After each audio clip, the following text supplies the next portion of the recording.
Update news. राज्यात थंडीचा जोर आणखी वाढणार।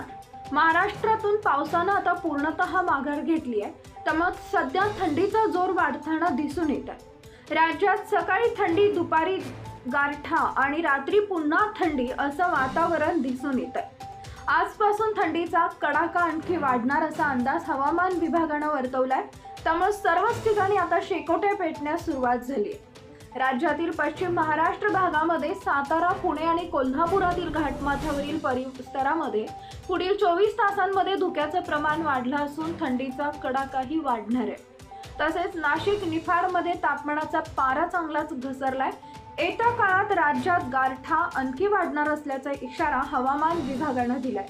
विदर्भ तसेच उत्तर महाराष्ट्रात देखील तापमानात मोठी घट झाल्याची दिसून येते। इथं किमान तापमानाचा आकडा 15 अंशांवर आला होता। यावर्षी राज्यात जून महिन्याच्या सुरुवातीपासूनच पाऊस सुरू झाला होता। यावर्षी राज्याच्या बहुतांश भागात चांगला पाऊस झालाय। आता पाऊस राज्यातून पूर्णपणे नाहीसा झालाय, त्यामुळे थंडी वाढण्यास सुरुवात झाली आहे। जवळपास सर्वच भागात तापमानात आता घट होताना दिसत आहे। सौजन्य आपला मतदारसंघ। Subscribe now and press the bell icon. Never miss an update.